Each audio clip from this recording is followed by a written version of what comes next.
There's nothing worse than the smell of a rotten potato. Oh yeah. Okay. Check, check, check, check, check, mic check, mic check, check, check, check, mic check, mic check. Check, Ladies and check, gentlemen, check. thank you for joining us for another episode of Quarter After Five. We've got a special guest joining us today in the studio, in the Last Minute Studios. What cousin-in-law? Yeah, I don't even know. we're family. We're family. Tommy Storey. Hi.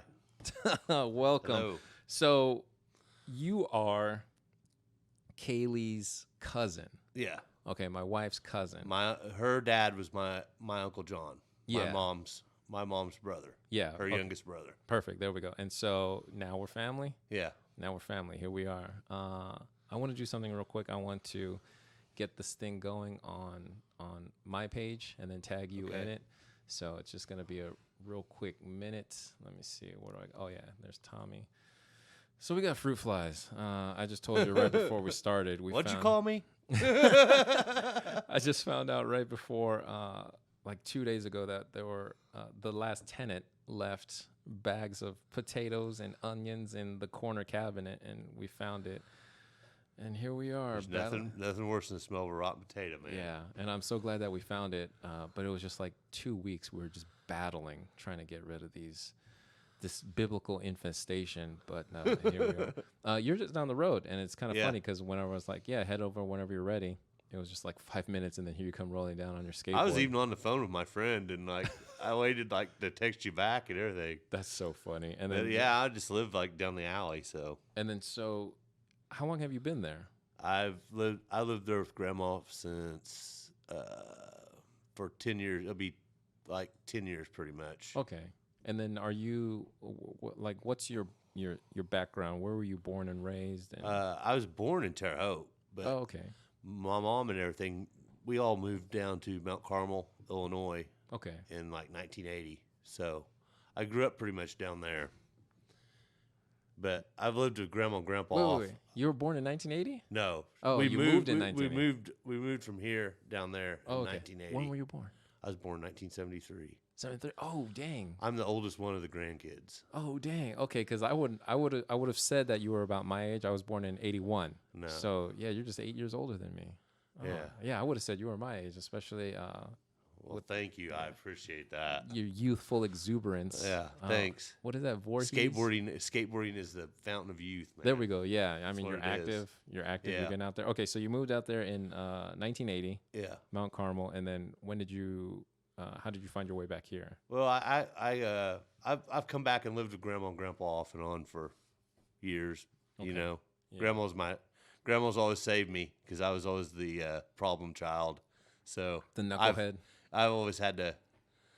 They've had to bail me out a few times. I've had to come back up here and live with them. That's kind of what happened. That's kind of how I ended up living there with Grandma now. I see. I was heavy into drugs real bad, mainly methamphetamine, and I ended up like with congestive heart failure. Damn. And I was dying, and Kaylee's dad came and saved me. He came and kicked me in the head and told me I need to get myself better. Well, while I was in the hospital, they all came, but mainly Glenn was always my guy, you know what I mean? Yeah. So he came and he said, you know, you're going to come up here. We're going to get you, you're going to go do what you got to do, get yourself sober, and you're going to come up there, and I'm going to get you living up there in Brazil and get you right. And then, so he's a big part of why he saved my life, basically. Yeah, and that's awesome. There's not very many people I listen to like I listen to him. Yeah. You know. He just had a good way of putting his foot in your ass. Yeah. And then, well, he was an asshole, so yeah. Yeah, it's funny because I'm hearing all these great stories about him from Kaylee and family members. And so we've got a young son on the way, and we're going to middle name him Glenn. So it's going to be Bennett Glenn. Mom's been talking about it. Yeah, we're super excited about that. So he came, he got you out, and he said, we're going to get you straightened out in Brazil. And then did he keep a close eye on you? Yeah, I mean, he did. Yeah, I was working a little bit with him out there at PDF and stuff before he passed and everything. Yeah. We kind of had a little plan going. We flew model airplanes together and built them down there in the basement. And all right. Yeah. it's kind of tough for me to talk about all of it. Oh no, yeah, for sure. Because like I said, he was my guy, man. Yeah. He was only like 13, I think, whenever I was born. So Oh damn. we were real close That's in right. age. So Yeah, that's right. Because you're 8 years older, and then wow, 13. yeah. That's insane.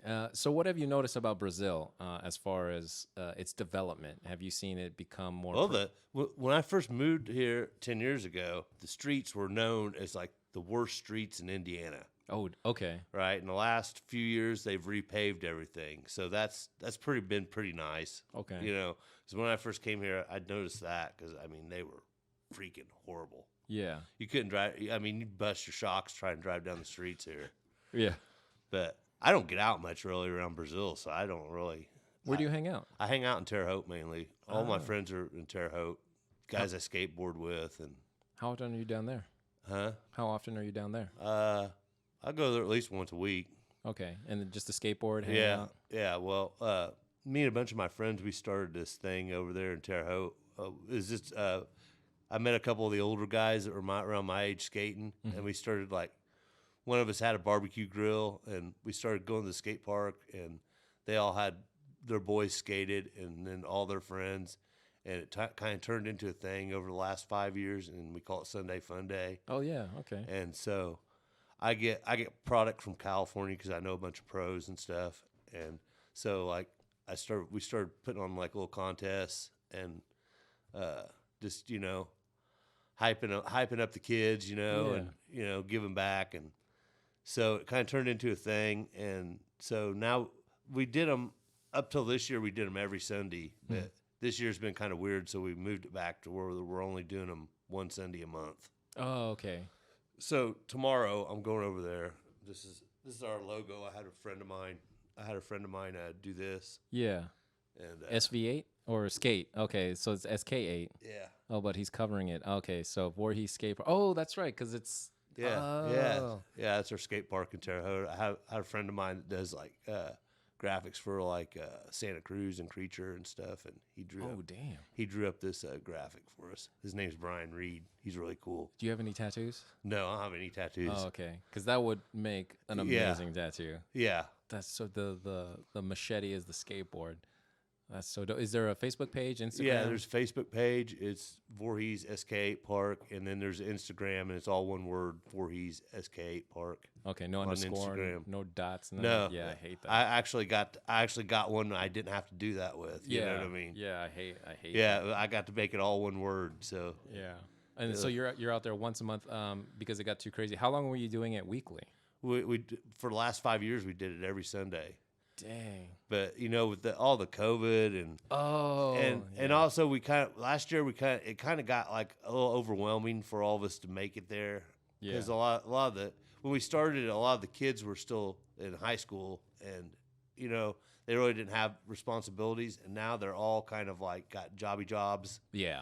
And so it's like we all kind of decided, we all were kind of kicking it around all winter, like maybe we ought to just do them once a month and make it more like an event, like where we, you know what I mean, where it's like it's more of a big deal, you know what I mean, instead of just like, because it just started out with 3 old guys and a gas grill, and it just kind of turned into a thing. Well, it's a lot easier to blow off a weekly event, but then when it's monthly, it's like, oh, we're building up to something. Yeah. That's kind of what we thought this year. We'd do that, and then we kicked that around, and then all the COVID things started, so it was like it kind of worked out better that it's only once a month now. Yeah. We're doing it the second Sunday of every month.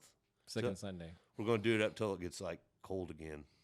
Yeah, that's right. Okay, so what would you do during the winter when you were going weekly for the past 5 years? Well, we just quit doing the thing on the weekend. But I mean, there's some good indoor parks around here. There's one in Indianapolis it's called Q, which isn't bad, and then there's a good one down in Bloomington, but they got weird hours, and it's called the Warehouse, and it's really fun. But I don't know.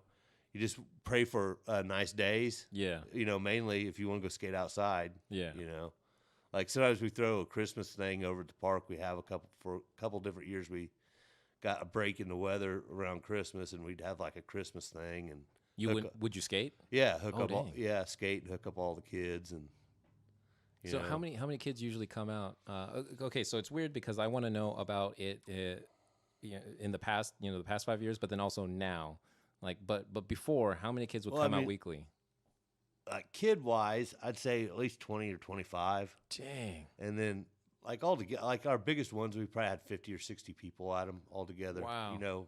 Because we try to make it like, have your parents come watch you, or bring your kid down there. We try to be all inclusive with it. We don't really run the scooter kids off like most places do. Oh, okay. And we're like cool. We're cool with the bikes and the scooters and stuff. They want to come down there and hang out too. Whatever. Okay. So it's almost kind of like daycare. Like, come drop your kids off. No, that is a bad thing that goes on at skate parks, man. People coming down there and just dropping their kids off and expecting all of us to watch them.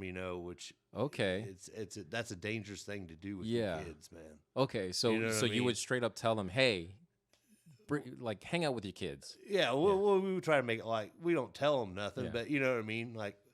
But that goes on at like all skate parks. I see. People bring their kids down there and just drop them off and be like, "Here you go, kid. Go out there. Yeah. And hopefully you don't get seriously injured." Yeah, and you got to realize there's a lot of people there that are like, when you're skating, you're like seriously. Yeah. You're seriously skating. Oh yeah. It's kind of hard to watch out for. The rando little kid on a scooter. Yeah. And if you're a big guy or something, you don't want to fall on one of them and hurt them. Yeah. And they have, their parents don't give them any kind of skate park etiquette. They just like let them out of the van and leave them down there. And it's a problem at every skate park. Well, it kind of feels like the mall, like how parents would have dropped us off at the mall. Yeah. And just been like, all but right. At the mall, somebody's not cruising around. Exactly. Exactly. Going 90 to nothing and, doing dangerous stuff where one of you or both of you or whatever could get hurt. You know what I mean? For sure. Yeah. It's definitely, it definitely can turn into a bad situation real quick. Oh yeah, I agree. And then, okay, so that was before 60 tops, maybe 25 to 30. But what about now that it's monthly? Well, yeah, it's actually our plan worked with it, like being more of an event. We've done 2 of them now this summer, and like it's like 50, 60 people. Dang. It seems like. And then, so who is funding this? Who is me and the other two guys? So you guys just pitch in your money. Yeah, we pitch in our money at the beginning. Well, the food we do like a $1 raffle. Okay. And like I roll the money back over out of that. But me and the other 2 guys, we kind of pitch in money at the beginning of the year or whatever. That's amazing. I get a hold of my sponsor, and he flows me a box. And, okay. Because So you are sponsored. I was going to say maybe you could reach out to local businesses and get them involved. I'm on a skate team. It's a real special thing that Mike Valley, you know who that is? No, but Mike V. It sounds familiar. He's probably like the second most famous skater next to Tony Hawk. Oh damn. Okay, yeah. Then I definitely don't know. Yeah. Yeah, I mean he's known. You know what I mean? Yeah. Well, he started a company called Street Plant. Yeah, I see. Yeah. And he did that about 5 years ago, and right around that same time, I met him, and he was always like my favorite skater. And you know how they say don't meet your heroes? Yeah. Well, it does not apply to Mike. Okay. Mike is super awesome. That's you know what awesome. I mean? Yeah. And he I just happened to meet him like right when he started the Street Plant thing, and we like totally bonded. We were like good friends right off. Dang. And so like I've kind of been there with him since the beginning, and then he started doing this the last couple of years. He started this instead of sponsoring pros, he decided he was going to sponsor normal people. Okay. That like give back to their community and like bring the stoke. That's our big thing, and we're called the Stoke Brigade. And it's just normal people from all over the world. There's no like none of us are like super talented to where we're going to be doing 20 stair handrails or anything like that. We're just normal people, man, that like to go out and skateboard and be positive and encourage other people to skate, because we all feel that skateboarding is for everyone. You ain't got to be you don't have to be Nigel Houston. You know what I mean? You don't have to. There's a lot of that in sports in general. You know what I mean? In all sports. you kind of start looking at skateboarding especially, and you feel like some of that's like not attainable. Yeah. You know what I mean? Like, I'll never be able to do something like that. Well, we all feel that, yeah, you can. You know what I mean? You can go out and don't worry about being pro or any of that, which you get a lot of that with the kids these days. They all, especially if there's parents out there that push their kids to be like, you know what I mean? Like the skate dads, you know, wanting to coach them and, you know what I mean? Yeah. You get a lot of that anymore, especially, you know, as popular as it's all gotten. But, you know, you got to realize that it's just, you just need to go out there and have fun with it. It's something to go out there and have fun and do. And you don't have to have a multi-million-dollar skate park. You can go out in the street and ride. You know, you can ride a couple of squares of concrete and still have fun. You know what I mean? You can go over. I go over to that church and roll around there by the house. Yeah, that little bitty square patch of concrete with the parking blocks. Mm-hmm. I have more fun there than I do at the skate park sometimes. You know what I mean? I'm just there and I'm having fun. You know? Yeah, it almost feels like it's meditative. Yeah, exactly. It definitely. We have a thing with our, we've been talking about lately. It's called metascation, right? That's great.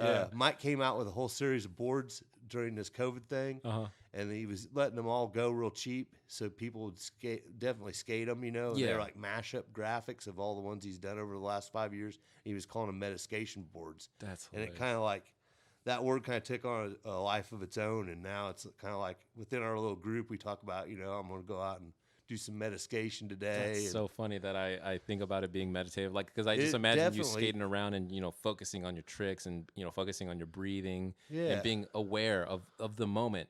You're not thinking about the past. You're not thinking about the future. You're just locked in the moment. That's the best part about skating, man. You can go out and be having the crappiest day in the world, and you go out and you get, and all that stuff disappears. Yeah. You know, you're out rolling, you're having fun, you're concentrating on what you're doing. Yeah. You know, you can it's really good at letting out. You can let out aggression if you feel like it that day. Yeah. You know, you can go real hard, or if you just want to go out and roll around and just have the breeze in your hair and, you know, have fun and just, you know, enjoy the moment. You know, go out that golden hour at night. You know, when the sun's setting. Oh my goodness. And just rolling around. You know, it's just. It could be a total meditative thing. That's what I love about it.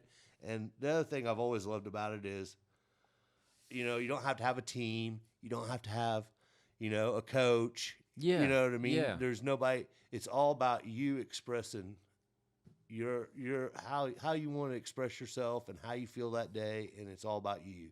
It's really an art form. Oh no, yeah, definitely. You know what I mean? That's so awesome.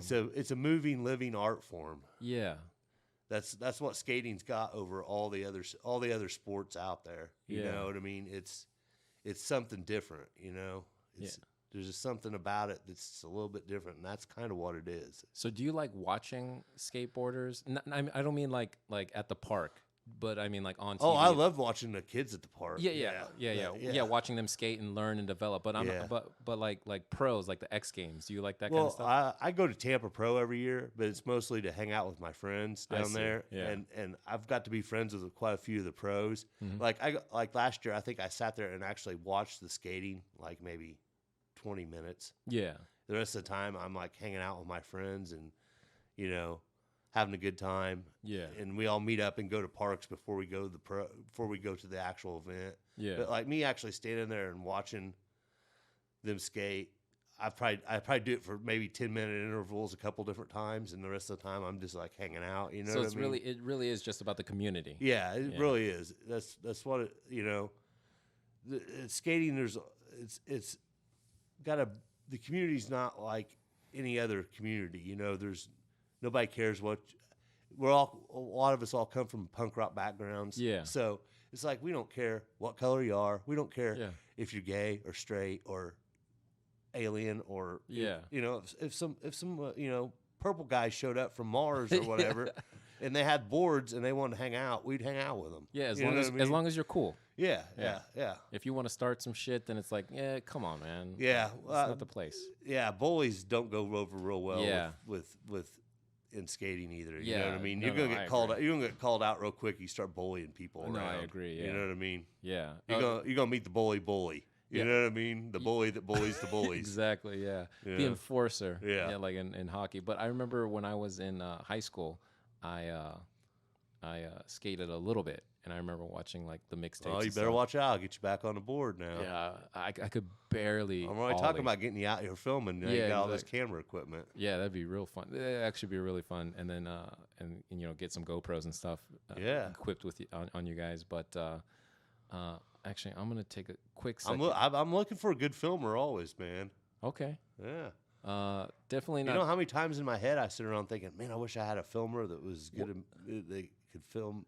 Okay, well, definitely not tomorrow because the short is such short notice. But let's try next month. Yeah. Next month we'll head over there, and then you can come over and watch tomorrow. We do a something everybody really likes watching this. We do a skate race. Okay.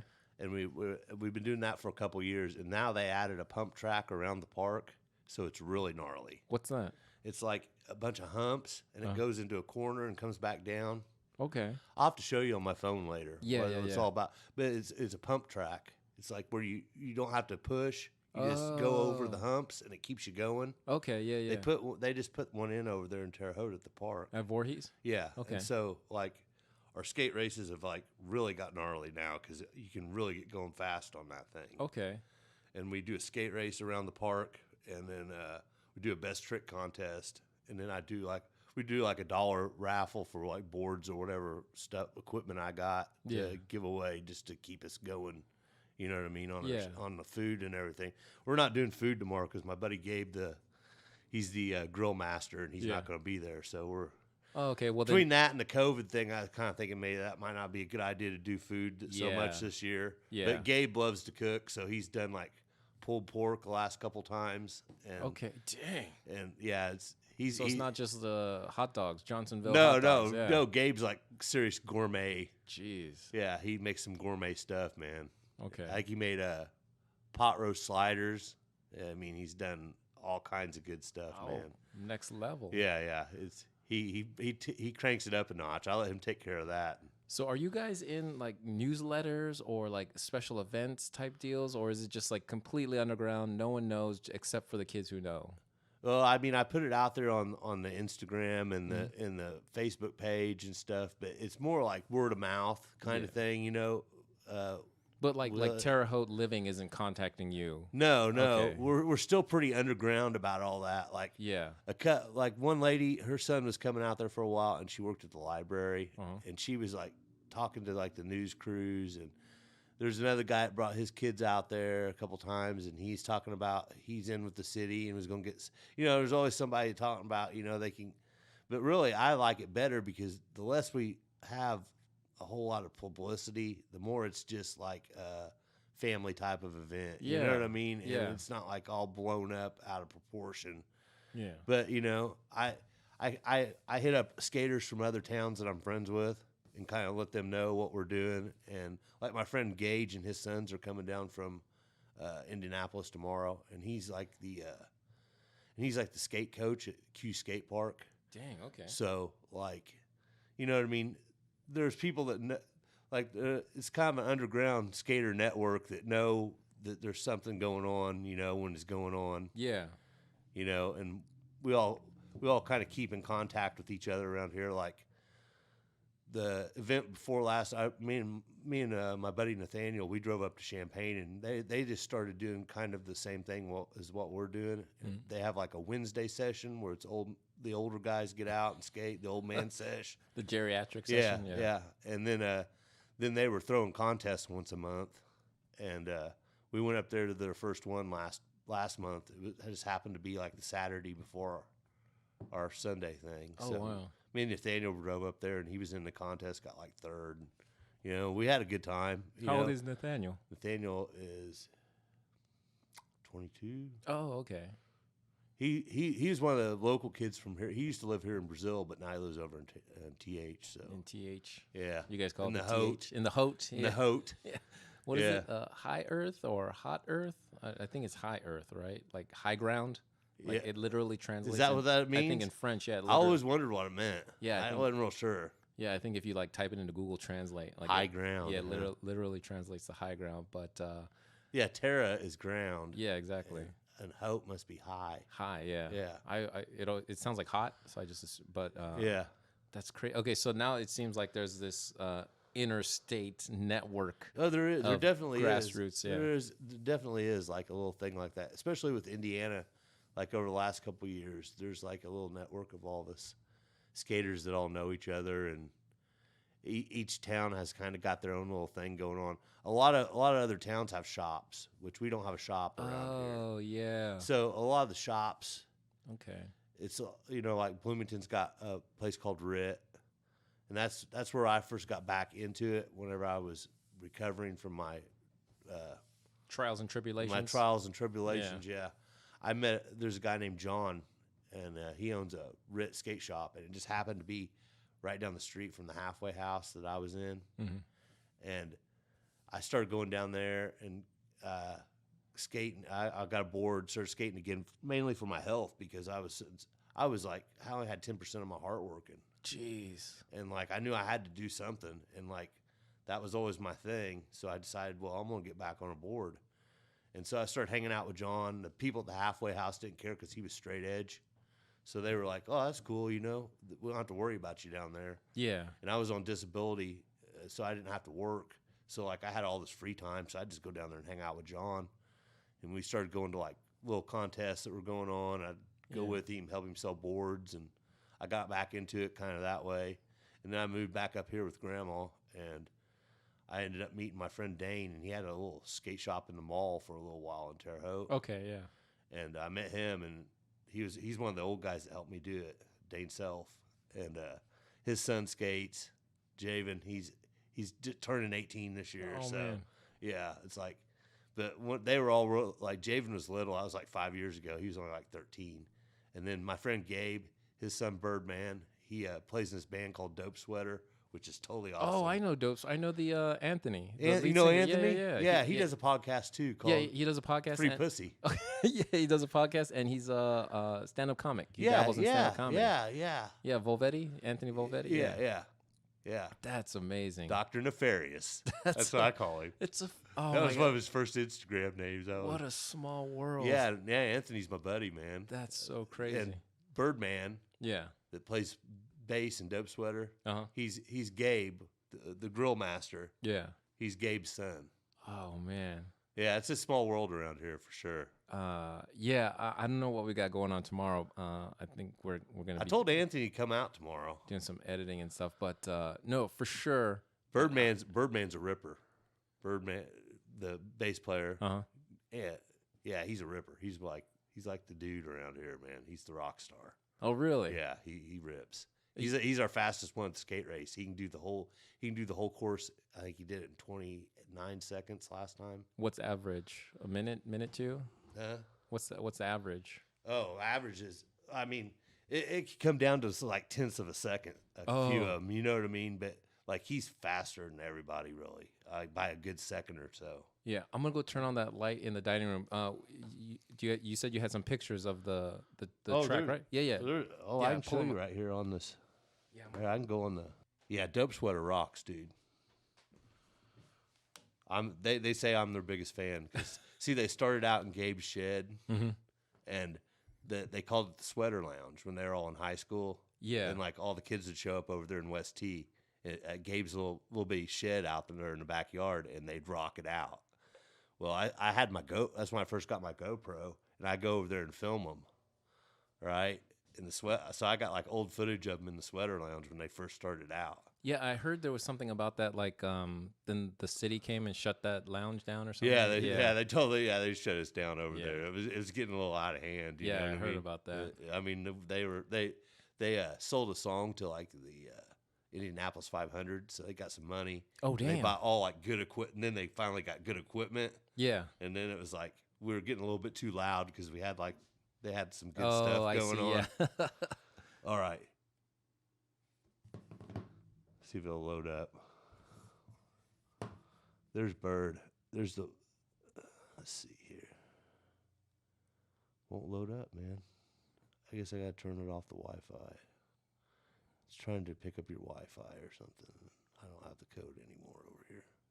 Yeah, we should have set you up with that beforehand. Glenn used to have it set up, and it was FBI Oh, van yes. number Yeah. 3. Yeah, exactly. The Oh, I surveillance. came over here. I come over here, and it was I was like, I didn't know, and it was like when I first got a smartphone and everything. So I was like, oh, I'm gonna get on the Wi-Fi, right? And like I opened his up, and I seen that, and I was like, I called him up. I said, hey man, I don't know what you got going on around here, but the FBI's watching somebody, man, because it says FBI van number 3, and he just started laughing. That's hilarious. It just won't load up. All right. Well, I'll definitely check it I'll out. show it to you later. Yeah, It's probably better not to mess with phones. Nobody cares that's watching us or whatever. Yeah. But it's all right. I mean, they can go check it out. Voorhees. Voorhees Skate. SK8 Park. Voorhees Skate Park on Instagram, and you can check it out. You said it's a pump track. Yeah, there's a pump track over there now. They just built it. It's really fun. Do you skate the pump track? I've made about half of it. I decided it gets pretty gnarly, and I decided I wasn't really. I get over there, and I'm like, I really don't feel like going to the hospital today. Yeah. So Is it a young man's game? some of it is, definitely anymore. But like, you know, What are you, 47? I'm 47. I'll be 47 in November. So. Oh man, yeah, I'll be 40 in January. When you get to be my age, you kind of like the risk reward type of thing. Yeah. You know what I mean? It's Yeah. like I really don't have too much more to prove. Yeah. You know, I've been doing it for 36 years. You know, I'm not like, you know. Yeah, exactly. I really don't want to spend the afternoon in the hospital. Yeah. Which my friend Dane, he's broke both his wrists there. Because you know, we get out there with the kids and we get all pumped up. Yeah. And the last time the kids were like, we're going to have an old man contest. And we're like, okay. No. Right? So we did the old man contest, and Dane went up and did a Bertleman slide like on the bank, came down, and as soon as he stood back up on his board, he went right down, broke his wrist. Oh, no. And then a year before that, he was trying to follow his boy. They were dropping it on the big Kong wall, the biggest transition. What is it, 10 feet? Yeah, probably. Oh, dang. Probably to the bottom. It's probably 10 foot. Yeah. Right, and he stood up on that. And he was going to drop in, and follow his son Javen, and he like, nah, that didn't work. He's broke both wrists there now. So is he finally okay? Is he like well, settled down? Yeah. We both have the same opinion about the pump track. It's like it looks fun, but I really don't feel like going to the hospital today. So we've talked each other out of riding it like the last couple times. Like you sit there and and let's watch the kids, man. So who is I guess the official or the committee or who is behind the investment in the skate park and then making the pump track? And the whole pump track thing was done with private money, and it was like from what I understand, it was some biker guys that do some stuff down at one of the other parks came in and built the pump track. Okay, but I wasn't around for who got the original skate park going. Yeah. You know what I mean? I know little bits and pieces about it. Yeah. Back then there was a shop here. There was a shop over there, and I think they had a lot to do with it. But and you said it's Voorhees and what? Where's it located? Yeah. It's on Voorhees and Boring Streets. Okay. It's right down by the river. Oh, okay. I see. I think I know where you're talking about. It's I can look up the address real quick. Yeah, I think I know what you're talking about. It's actually a part of a much larger park, right? Yeah. Okay. Yeah. It's the aquatic center's down there. There we go. Yes. It's right next to the aquatic center. Yeah. Okay. Dang, that's nuts. And then so you get all those kids coming out there, and then no bullies. And then I don't. We don't really do a bunch of that. It's like, especially with what I got going on the street plant, we're all pretty inclusive about, you know what I mean? Yeah. And skateboarding's stuff ain't gonna grow unless you know what I mean? You have kids coming down there wanting to come down there. Exactly. You know what I mean? Nobody's gonna want to come down there if there's a bunch of bullies running around. Yeah, for sure. You know? But what I was gonna say was that okay, so it's no bullies, and then you mentioned Dane's injuries. What about other injuries? Are they pretty common? Are they infrequent? I mean, it's skateboarding. It's skateboarding. It's risky, man. Yeah. I mean, the concrete's going to teach you everything you need to know. That's we say that a lot. Yeah. You know what I mean? Everything you're going to, you know, we can all tell you what you need to be doing. You can watch somebody do it. Yeah. But until you fall a few times and realize that, you know, you got to pay your dues. Yeah, for sure. You know what I mean? You're going to get broke off at skateboarding. Okay, so it is dangerous. It's dangerous, and I think yeah. that's what a lot of people they see the pros and they see how effortlessly they do the particular moves or whatever, and it's just Yeah. like, no, it's dangerous. Yeah, they don't see the 150 times they've bailed and you know what I mean, and Yeah. slid across the concrete and all the skinned knees and all the broken bones, and you know what I mean. I've had my fair share of them for sure. Yeah, it's so weird too because you watch all the like when I came up in high school and I would watch all these videos. Now I see that they're posting them failing, and it's just like That's what it's really all about. it's like man. 20 or It's 30 overcoming failed that. attempts. Yeah. And then when they finally land that last one, everyone around just goes insane. They just Yeah. go nuts, and Yeah, it's just totally. like pure joy. But you can't experience that pure joy unless you've watched him fail 20 to 30 times. and then if you go do it, Yeah. Oh no, I that's couldn't imagine what it's like for that Yeah. skater. Yeah. yeah, it's a total overcoming your fears. Yeah. And like, you know what I mean. It's kind of like you ever been in a fight, Yeah. right? Yeah. You know, it's all good till you get punched in the mouth. Yeah. But then it's also, you know, you get punched in the mouth and you realize, hey, it's just a punch in the mouth. Yeah. It's kind of the same thing about falling when you're skating. You Okay. know, I slammed, and I got a skinned knee, but you know, it's only a skinned knee, and you kind of like overcome that fear of, you know, hey man, I got this. Yeah, You yeah. know what I mean? I got a skinned knee, sure, but it's not going to stop me from getting back up and wanting to do it. Yeah, definitely. And I think You that's get that drive. yeah, the drive and the determination. Yeah. Yeah, it's just that persistence, and I think that's what's missing a lot in this particular generation, like work ethic, persistence, Yeah. diligence. Yeah. There's a lot of this generation out there learning that stuff out there from the concrete, though. Well, yeah. You know what I mean? Yeah, yeah. The teacher at their high school couldn't get it into their heads, but then now the concrete is like, hey, listen. Yeah. You're going to learn today, Yeah. right? So what advice would you have for someone who's starting skateboarding or who's mildly interested in skateboarding? What I tell people all the time is don't worry about the tricks. None of that matters. That'll all come with time and your comfortability on the board. Yeah. You know what I mean?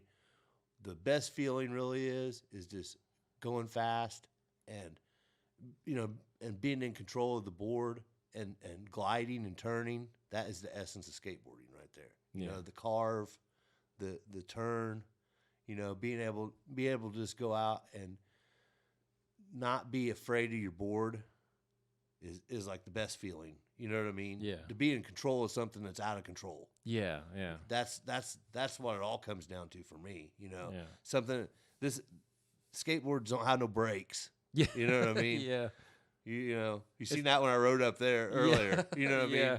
You get you know. What's funny- You figure all that out real quick. What's know? funny because Kaylee mentioned that you were sponsored or that you're affiliated with all these different teams, and so I imagine like you coming up on the sidewalk, like doing this, like I don't know, I want to say kickflip, but I mean just doing this do amazing thing. some sort of gnarly thing. Yeah, and I yeah. just kind of like rode up and like tripped over the curb coming And I off. was like, that's what I would do. So I Yeah, was like, yeah. I was like, yeah, that's cool. That's kind of what we're doing with Street Plant. We're showing people that it's okay not to be pro. Yeah, it's You know what I mean? accessible. It's relatable. Yeah, totally. You know Yeah. what I mean? It's not. You don't have to be like super. You know, you don't have to be Nigel Houston. You don't have Yeah. to be. You don't have to be like one of these guys that does the big stuff, and you don't have to always be Mr. Cool. You Yeah. know, go out and have fun. Yeah. You know what I mean? Go out and have fun. Be a dork. It don't matter. Yeah. You know what I mean? Yeah. That's what it's all about. Okay, so you talked about going fast, and what are your thoughts on longboarding? Longboarding's cool with me, man. Okay. I still think there's a lot of, you know, people, oh, longboarding ain't really, it's skateboarding, man. Yeah. Don't matter whether your board's 100 inches long or, you know, 10 inches long. Yeah. Whether you're riding a penny board or you're still skateboarding to me. Yeah. Well, what about those ones where it has just the one wheel, the wiggle boards? Oh, what are those called? I don't know what they're I called. know. I know what you're talking about, like the razor boards or whatever. Yeah, it's like it like has a joint in the middle, and then you like. Those are a little kooky, man. They're kind of like a scooter. You know what I mean? Yeah. You know, those are a little bit on the kooky side. Well, okay, so I've seen people maneuver those things. I've seen a guy do 360 flip on one. Okay, and I couldn't imagine doing it on like street or like vert or anything, but like as a mode of transportation, I see it. I'm like, that's incredibly efficient. Yeah, I mean, I think it looked like it wear me to hell, wear up my ankles, man. But, you know what I mean? Yeah. So do you longboard? I would if I had. I've got a really cool longboard over there on my wall, but like I don't really have a longboard set up, but I ride bigger boards. Okay, So, yeah. So I get a lot of kids like coming up to me. He's like, "Oh, is that a cruiser? Is that a longboard?" And I'm like, "It's a skateboard." Yeah, it's just a skateboard. Because back in the '80s, that's what that was. You know, yeah. I mean, we didn't. That's kind of my mindset because it's all like you're talking about longboard and everything. That's all skateboarding to me. Yeah. Man. You know, I know there's nowadays it's like the longboarders don't like the skateboarders. They don't consider. It goes back and forth or whatever. That's just it almost bunch of politics, man. Yeah, and it almost feels like skateboarders are punk rockers and longboarders are hippies. Almost kind of like that. I'm a little bit of both. Yeah, so, exactly. Like I like the Grateful Dead, and I also like the Misfits. So I mean, that's awesome. Yeah. Man, I had a question about longboarding. It's all just kind of music too, ain't it? Yeah, right? yeah. At the end of the day, it's guitar, drum, bass, singing. Yeah. If it's got a good beat and you can dance to it, hell, I like it. Yeah. Okay. Do a lot of people longboard around here? There's not really a whole lot of skaters here in Brazil at all. Oh, but every once in a while you see one. But I mean, we have there's a lot of kids that come down there that are more into longboards that hang out there, but at the park over there. But around here, there's like me. There's another guy, Niles. There's the oldest skateboarder in the area actually lives here in Brazil. Okay. He started in 1969. His name's John Allen Rogers. Oh, dang. He was in my grandpa's Boy Scout troop with Glenn. That's right. Crazy. I met him a couple years ago. He just lives right down the street here. He's probably the oldest skateboarder I've met in the area. He's like 57. Does he still skate? Yes. Oh my God. He's got a hell of a front side. I wish I could front side turn as good as he can. Holy. Yeah, he's smooth. He's smooth. Does he ever go to the park? Yeah, I just hit him up and told him to come over there tomorrow. Oh dang. Okay, well hopefully he likes it and he comes next month because like I said, I want to go with my gear and then film everything and then talk to people because I have wireless mics that you guys can come over and just check it out tomorrow. That we do. Yeah, okay. I'll talk to Kaylee and then we started like around 1.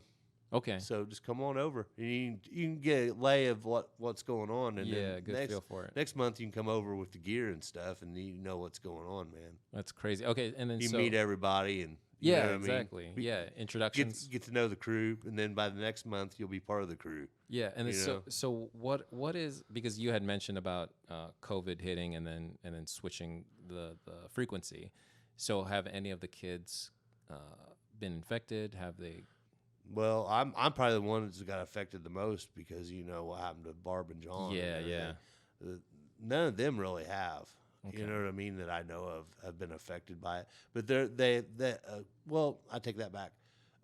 Bird was telling me that one of the guys he went to high school with, his brother got it and passed away. Oh, geez. Yeah. So there was like a couple of their friends or friends of friends, and they were all talking about it one day over there that it's not just old people that's getting it. That one of the guys that they went to high school with had got it and passed away. Yeah, for sure. So that's sad. I'd say, I think it's to the point now it's starting to affect everybody. So. Exactly. And so that's why I think outdoor events are starting to become more popular because the transmission rates are so much lower outdoors. And so something like that, getting the kids out and letting them run around. I mean, and skateboarding is kind of an individual thing.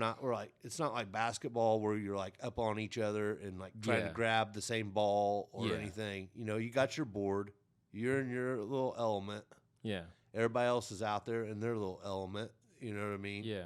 You don't have to get close to each other unless you want to. Yeah. But we're all huggers over there and we like to high five and You know what I mean? And we've kind of like had to back off some of that stuff. So it's been Okay, so you're taking precautions. we're not like over there like hugging it out like we like we usually do, but you know what I mean? Yeah, yeah. Like we have in the past, you know, but there's still the occasional high five, especially if somebody does something that they've worked really hard for. That's you know awesome. what I mean? Yeah. But you know, you're gonna have that, man. You gotta have that. You gotta have. Well, that's that. part of the community, and that's part You of the know? camaraderie. I get it. Yeah, it's a human thing too, man. Yeah. You gotta have that, man. You know. Yeah, as long as they're not touching their faces after. A couple of those guys over there, like you know, I'm like one of the guys that's. There's a couple of them that don't really have a good home life. Okay. You know what I mean? And like if they won't come up and give me a hug because I'm like a positive figure in their life, I'm not going to tell them no. Yeah. You know what I mean? I had that happen to me over there like recently. Yeah. You know what I mean? It's like, you know, I know this kid. He don't really have anybody, and I'm like always been there. And like he wanted to give me a hug when he left that day. I'm not going to tell him no. Yeah. You know what I mean? That might be the only hug he gets till he sees me again. Yeah. You know what I mean? So who you know? No, I agree. Yeah, risk reward thing, man. Yeah. I feel like that's, you know, that's more of a, you know, you got to do it. No, I agree. You just got to do it. You know what I Yeah. mean? Like I'm saying, you know, that might be the only hug he gets. Yeah. You know. And then so like we'll get together every Sunday, and then we'll have dinner and stuff with her mom and John, and then you know it's a small group, so the risk of transmission, if someone were to have it, gets dropped significantly. And then also with large groups outdoors, it reduces the risk. So that's why I'm all for it. So yeah, like over there we might have you know, there's a core group of us that all get together. Yeah. You know what I mean? So we're usually the ones all sitting in the shelter house down there shooting shit. Yeah. You know, so it's kind of like that. You know what I mean? We're not really that worried about it. Yeah. You know, but also, you know, it's, you know, there's other people that show up from other places. That's good, but you know, like I was saying, skateboarding is like different than like any of the other sports. You know, you're not really in contact with somebody and like up against them like on team sports, you know. Yeah. Like basketball is like almost all team sports are like that. You're touching each other. Yeah. You know, you're jockeying for the ball, you're tagging somebody out, you know. You don't have any of that in skating really. It's more of an individual thing. So yeah, I think bowling might be the only comparison where you have your own equipment and you can only occupy the space one at a time. But your ball's still going down through that thing. Yes, I mean, I'm just being technical. No, you are. No, but the reason why I say that is because like an individual one thing. Well, yeah, because like tennis, you're touching the same ball. Yeah. Yeah. Whereas with bowling, you're touching your own ball. Like in skateboarding, you're touching your own skateboard. Yeah. So in a sense, it is much safer than most individual sports. Yeah, so, definitely. Like even ping pong, you have to touch the same And that's ball. what's so crazy. Like we start when all this COVID stuff hit. Yeah. Like they were filling in skate parks like right and left out in California with sand and stuff. Oh my god! But yet they were leaving the basketball courts and everything. People all open. You know what I mean? Yeah. Like you know, it's just people hating on skaters, just like they always have. You know. Yeah. I've grown up in that whole. You know, I used to get run off and chased by the police and all kinds of stupid shit. Yeah. You know what I mean? And it's just the mindset is like, you know, we don't like these punks. So. No, of course. Yeah, these degenerates. Yeah. But it's so funny because if they're gathering at a specific place, then they're not in the streets doing whatever, you know, they're imagining. Yeah. Yeah, exactly. Yeah. So I mean that's kind of weird. But you had mentioned your wall earlier. You had talked about your wall, and I remember last Christmas when seen first all my met boards. You. Yeah. Last Christmas. You haven't seen nothing really. I didn't start breaking out all the ones I got in boxes. You just seen what was on the wall. Yeah, I took some photos. I almost thought about bringing you one over here for your thing. For the wall, that would be awesome. But then I thought, well, maybe I'll just wait and I'll get him riding a board and. There we go. Now, that'll be the one that I put up for. You better watch out, man. I'll get you collecting them. I'll get you riding them. You'll be deep in it before you know it, man. Yeah, and it's so funny because you look at, you know, such a confined space, the board, and it's like you get these masterpieces on there. Yeah, the art. That's why I collect them more or less for the art because I really like the art. Yeah, it's just it's mind blowing. And also when I was a kid, is like I never had the money to like have like every board I wanted, but now I kind of do. So Yeah. like everyone I see, I really like. It has really cool art. I get it. You know what I mean? Yeah. So, you know. Yeah, well, it's like I mentioned with your logo. It fits Yeah. perfectly as a tattoo. It's just like, Yeah, some of the kids have talked about getting this tattooed on them, but I haven't seen one of them do it yet. But they've talked about it. I mean, that would be pretty expensive, especially with those colors. But I think black and white would be pretty Yeah, good. Yeah, just black on skin. yeah, yeah. Yeah, it'd be cool like that too. That'd be hilarious. The guy who actually does this is a tattoo artist. Okay, see, and that's why I knew it. The way it was designed, it was just like his name's Brian Reed. He goes by Lurkenstein on Instagram. Lurkenstein on Instagram. Yeah, Where, go check his stuff out. It's really rad. and then you said it was a guy out in California who designed. No, he lives in Montana. Montana. Okay, oh, but he's part of your team, right? No. He I'm also involved in this. Originally, I got involved in skateboard collecting, right? And I got involved with this group. It's called the Welfare Line Skateboard Collectors. Okay. And we do a big thing up in Cleveland on Labor Day weekend, which we aren't going to be able to do this year. But for the last 5 years, I've went up there to Cleveland every year because I met those cats. And it started out as a Facebook group, and we all didn't know each other. Yeah. You know? Yeah. And then the first year is like 50 of us. They decided to have a thing in Cleveland at this skate shop called TriStar up there. It's an indoor skate park and skate shop. My friend Jim owned, and now my other friend owns it. That's another story. Anyway, well, so first year we all met up there at TriStar, and we had a thing called they put together a thing called the Bash. So we all met up there and partied down and hung out. And it was like Facebook in real life. You know what I mean? Yeah. We'd all been talking to each other for like a year or so on Facebook and collecting skateboards and passing them back and forth between each other and doing raffles. We'd raffle them back and forth to each other. And you know what I mean? Yeah. And so we all met, like 50 of us met up there the first year. And it grew into like, I think last year we had like 300 people there. Damn. Yeah. So is like we have a whole little community of skaters, and Brian is one of the he's one of the skateboard collectors on the Welfare Line. That's how I met Brian. Lurkenstein. Yeah, Lurkenstein. That's hilarious. Yeah, that's how I met like a lot of the pros that I know now. Mm-hmm. Like a few of them started coming to our thing. Like one of them I've got real close with. His name's Bill Danforth. He's a legend. Like he was like my very first skater I looked up to was Bill, and now he's like I call him Uncle Bill. You know what I mean? He's my buddy, you know. And he's out there every Labor Day. Yeah, we all meet up there in Cleveland every Labor Day weekend and party down, hang out, drink beer. So what's the farthest you would travel to hang out with these guys? I go to Tampa Pro every year to meet them. So and you know we're from there's people from Canada, there's people from the UK, there's people from Australia. Some people from the Philippines. But you've never been to those places? I've never been to those. Not yet. Not yet, yeah. You know, like, I'd travel wherever, man. If I have the money and it's feasible to go there, I want to go everywhere, especially if they got a cool skate spot. You know what I mean? Yeah. Like a legendary spot. You know, there's a lot of them up in Canada. I'd love to go to.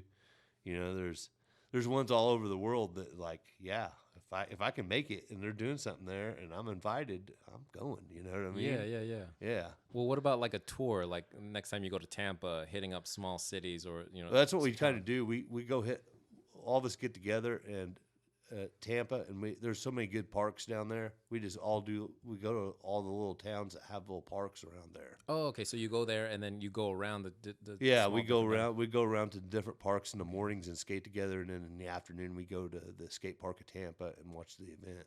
Okay, so watch Nija and all the the heavy hitters. Oh yeah, down, for sure, man. yeah. But you only watch for 10 minutes. You're just hanging. Yeah, I mean I watched for a little bit, but I mainly go to hang out with my friends. Exactly, you know what I mean? Yeah. It's like, I mean, some of that stuff's really super cool to see It's super cool to see like some of it in person. Yeah. But you know what I mean? It's usually like we're all doing our thing and hanging out too. So yeah. You know what I mean? It's kind of like a happy byproduct of us hanging out. Exactly. You know what I mean? Yeah. It's like we get to see some legendary skating. They do a thing there called my favorite part is I always watch is the Concrete Jam. What is that? It's like they have a big outside. They have a big like 14-foot concrete half pipe. Okay. Right. They built outside the where they have the contest, and at night they do the concrete jam, and it's all like just people. All the pros come out there and just like are dropping in and trying to do their best stuff. You know what I mean? So it gets pretty insane because they're like back and forth, and you know what I mean. Yeah. There's more than one person skating at a time, and it's it's really gnarly. You know, it's like the best. That's the best part of the contest for me. I love to watch the concrete jam, and they, you know what I mean. They're giving out money while they're doing it. So like, you know, it'll be like next. You know, Mick Twist gets $500, you know, and oh, I see. You know what I mean? For the participants. Yeah. So it's like they're like up in the ante the whole time, and the tricks are getting bigger during the whole thing, and you know what I mean. It's on concrete, so it's super gnarly. Yeah, because I like people are going off the roof into the bowl and stuff every year, and yeah. Yeah, because I like the vert. I guess it's the vert ski. You like vert skating? Yeah, but that's like what, wood, right? Well, yeah, you can build them out of concrete too. Oh, you can build. But I mean, most of the really nice vert ramps are all built out of wood. Yeah. But concrete has I guess much more credibility. It sounds like what you're saying. Well, I mean, concrete. They're both gnarly. I mean, yeah. There's different aspects of gnarliness to skating. Oh, of wood. course. Yeah. Like the wood ramps, they're all really slick. Yeah. Oh, okay. Right. Much more than the concrete. Much more. You got to be really in control of your stuff because it's really slick. Usually, you know what I mean. And the concrete, you more stick to it, but it's like don't have no give when you fall. Yeah. It's gonna mess you up. You know what I mean? It's rough. You know what I mean? Concrete's rough. I don't know. I'm a concrete kid, so like, I always think concrete's more gnarly, but.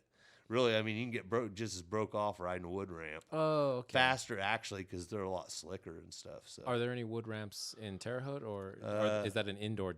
That's more of an indoor thing. Like if you build something outside, unless you keep the elements really screwed up. Yeah. But like the big vert, there's a lot of big vert ramps built outside because that's where you got to build them. You know what I mean? Unless you got like a really huge warehouse type of situation going on. You pretty much got to build it outside because if you're building a 12 or 14-foot ramp, you know, where are you going to put it? It's outside. That's the ceiling, yeah. Okay. That's nuts. Have you skated wood? Well, yeah, I skated wood ramp. I haven't skated vert. I've never skated vert. It scares me, man. Oh, so you don't drop in? I drop in over there, but that's only 5 foot, dude. Oh, on the 5 foot. Oh, you don't do the 10-foot. I don't think I've ever dropped in on anything like over like 8. Okay. Like 8's like as big as I've ever dropped in your life. In my life. Wow. Like when I was a kid, they used to have a big vert ramp in Indianapolis, or up by Indianapolis, skate shop there called In Orbit. And like I got up on the vert ramp when I was young there, and I was like thinking about dropping in, and then I stood on the coping and realized that it felt like it went in. Yeah. You know what I mean? And I was like, I chicken shit it out, man, straight up, man, because I mean, it's scary. Yeah, you stand up on the edge of that and you realize. I mean, I would really like to, sure, but they didn't make fun of you, right? No. Yeah. Community's nice like that. Yeah, I mean, I was just a kid back then too, but like I'm sure if I like got all crazy thinking that I was going to get up on there, and I had some of my friends around me and got up on a vert ramp right now or something, and I was with people that rode vert, they'd probably goad me into doing it. Really? Yeah, I'm sure they would. But I mean, when you're with your friend, you know how it is when you're with you people get amped. You know, and they start giving you shit, you're gonna have to do it. You know what I mean? You kind of gonna. So you're talking about you're gonna have to man up. Over 8 feet, over 10 feet, you would do it now if you had your friend. If I got in the right situation, I'd almost have to do it, right? Jeez. I mean, I'd have to. My own ego would get me if I didn't. What's the smallest drop-in they have over there? The smallest one? Yeah, Voorhees. Terre Haute. There's a little 2 foot. Okay. Right? Oh, there's a little 2 foot with transitions. Actually, the littler transitions will mess you up worse than the big ones. Yeah. Because the little ones are so quick. Yeah. And like that 2 foot. I don't drop in on that. I go up it, but I don't try to drop in on that because, your board's almost hitting the ground before, you know what I mean? The front of your board's almost hitting the ground before you get down the transition. Yeah. So, everybody says that riding bigger stuff is actually easier once you get over the fear of actually riding it. Yeah. Like a lot of those vert guys, they'll be like, oh man, I get messed up on trying to ride a 5-foot ramp. You know what I mean? Because it's just... It's too quick. It's too quick, and it's just... You got to bail out different than... Like on a vert ramp, you kind of got a lot of time to get to your knees and slide out and stuff on those vert ramps. And like on a little transition, bam, you're there. Yeah. You know what I mean? You'll hit the ground so quick that you don't, you know what I mean? It'll mess you up. Well, I don't know the mathematical term, but I feel like on a larger ramp, it's not as shallow. Like the curve comes out more, but then on a smaller one, the curve is deeper. I don't know. That's all. There's all different transitions. You know what I mean? Oh, okay. There's like a 6-foot transition, a 7-foot transition. The radius. Yeah. Right. Yeah. There's different radiuses of how quick they are. You know what I mean? So it's less of a slope. More or less, the more vert you got, the gnarlier it is when it comes down to it. Okay. You know what I mean? It doesn't matter about concrete. It doesn't matter about wood. Yeah. It matters about how much vertical. Yeah. If you got a foot of vert, it's not as gnarly as if you're riding something that's got 3 foot of vert. Yeah.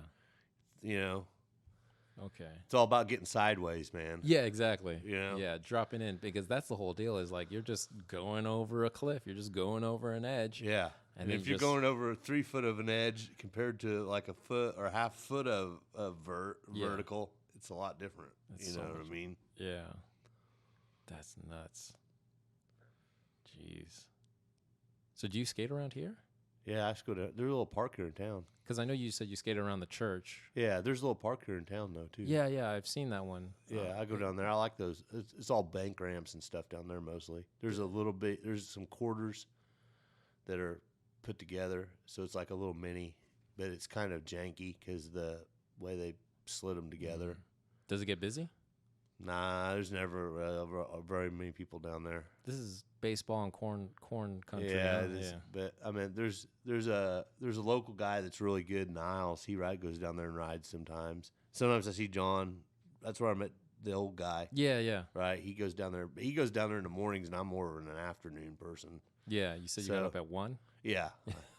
I get around like noon, the crack of noon. What time do you go to bed then? I don't know. I was deep in that basketball thing last night. So yeah. I'm so glad I'm so glad you brought that up, because I wanted to talk about it, but then because you've watched it and it's like super good. It's phenomenal. I mean, we grew up in that era, and so like it just the nostalgia. It started bringing back like all those memories, like the Jordan 1s when he put those back on and played his last game at the Madison Square Garden. I thought that was really cool. He's talking about his feet were bleeding and stuff. So I'm glad you brought that up, because the guy who designed, I think it was 3 to 20 or something like that. His name's Tinker Hatfield. He designed those Jordans. So he didn't design 1 and 2.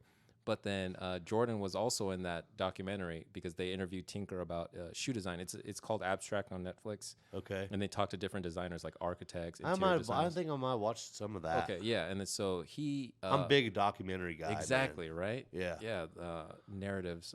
I love to learn about stuff. So. Exactly, yeah. So if I can be entertained and learn, I'm totally into it. Yeah. Okay, so they interviewed him, and they had Jordan on there, and he was talking about how his shoes hold up. How you could put on any pair of Jordans now and still go play. But then he put on Jordan 1s like 8 years later, and they tore his feet up. So it's like, no, Jordan, you can't put on old shoes and expect them to hold up. No, but maybe like the outside of them, because a lot of people, we used to skate in those Jordan 1s. Okay, yeah. Right? And they brought, and all the younger cats now have brought those back as skate shoes. Okay. Like, because in a lot of the Nike SB is kind of, especially the very first ones, were designed around the Jordan 1 in a way, because we used to skate them back in the day. They were really good skate shoes. They held up really well because they were all really good leather. You know what I mean? Yeah. And you couldn't tear them up as easy. Yeah. Okay. I feel like as skate shoes that would work, but as basketball shoes. Yeah. I mean, it's all the same I mean, you're doing the same kind of stuff. Like the insides of them. Yeah. That's what tore his feet up. You know exactly because the insides of them have advanced. You know with the insoles and the and people knowing that you gotta have better like arch support and stuff like that because those are flat can be. You know what I mean? Yeah. But like I totally get that. You know they're tearing up his feet. Yeah, yeah, bleeding. I heard. Yeah, he's like his sock was soaked in blood when he took it off. So you got to the what episode are you on? I think I'm on 7 or 6 or 7. I'm getting close to the end. I think. What did they just talk about Dennis Rodman? They already seen the Rodman episode. Okay, the Rodman one, and then I always liked him a lot because he's pretty punk rock. He was so weird because I got into basketball obviously because of Jordan.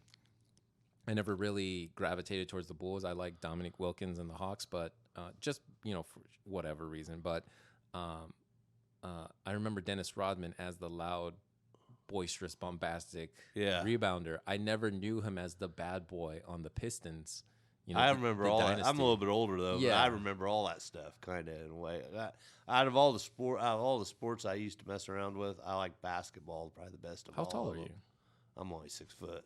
6 foot. Okay, that's still tall enough to. I'm right at 6 foot, so to shoot the ball around, have a good time. Yeah, I mean, I just enjoyed basketball. Like I used to go to the Pacers game with Glenn and. Oh damn. Yeah, I used to go do that stuff when I got back up here. I used to go do that with him. But I've always been kind of into basketball, but I was never like super good at it or anything. I just like it. Yeah, and it's so funny too because I kind of don't like watching a full game.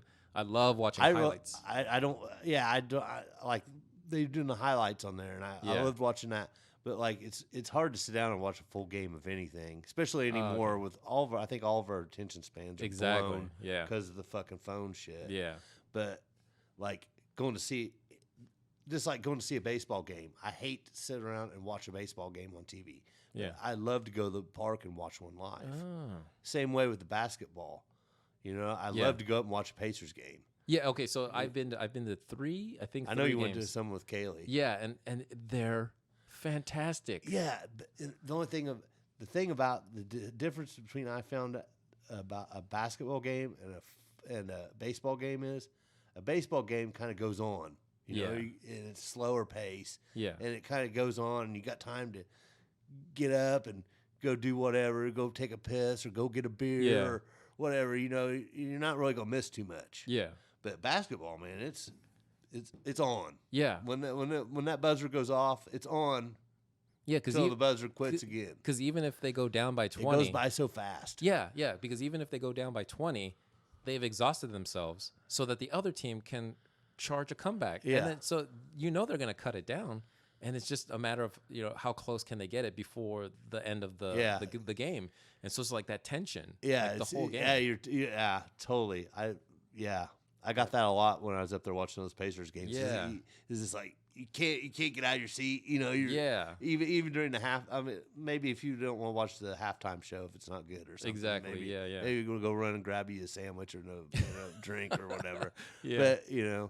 But then when they got the flying dogs out there, you gotta stay and watch that. Exactly. You gotta cheer them on. But then it's so funny because going to the games and then seeing everything happen in real time. I'll look around and it goes by like that, don't it? Yeah, but then I noticed a lot of people enjoying the game, like they're looking at the court.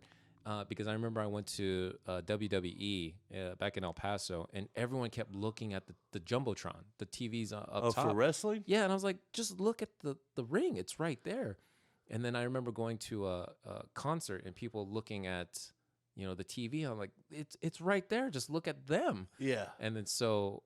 I vowed if I were to ever go to a sporting event like the Pacers. I've never been to a wrestling match. I wonder what that's like. It's boring. Is it? Is it kind of boring? Yeah. Watching it on TV is so much. It's not like you're on the edge of your seat like when you're watching a Pacers game. Well, okay, so I guess you'd have to talk to a wrestling fan because I'm not a fan. My cousin Johnny. There you go. Yeah. There's your next pot. Yeah. There's your next. Yeah. We'll next talk interview. to. Yeah, we'll talk to him. He's a big wrestling fan. Does he go to a lot of live shows? I think he's been to a few of them. Okay, because I know that the smaller like the smaller circuit stuff, Yeah, that's exciting. Yeah, they get bloody and they do some crazy stuff to keep people entertained. That might be fun. But the bigger ones like WWE, like if I'm up in the nosebleeds at that, I mean, what am I really seeing? Like you said, exactly. We're gonna be looking at the jumbotron most. Yeah, and then if I'm looking at the jumbotron, I might as well just stay home. It's kind of like the same thing with going to like a super big concert. Yeah, you know what I mean. I was like going. I'd love to go watch music live. Yeah, you know what I mean. Any music that I like to go see it live. Yeah, but like I've been to some shows where, like you're saying, you can't hardly see what the band. You can't hardly see the band. You're looking at the stupid screen. Yeah, you might as well stay at home and watch it on YouTube or something. But that's why I'm more of like. If I'm gonna go see some music, and I want to go see the kids play at the club. Yeah, I mean? Smaller venue. I agree. Like 100, 200 max. Yeah, and then you can just feel the bass reverberating through the walls and like in your chest. Yeah, I want to go to a club. Yeah, that's like what I want. And like see them, man. You know what I mean? Yeah. I agree. I want to feel it. Like big stadiums and stuff. Yeah, I guess it'd be cool to see Dave Matthews Band. I've seen the Dead a lot, like at Deer Creek and stuff like that. Okay, I used to go see the Dead like every summer. Deer Creek, where's that? That's they call it something different now.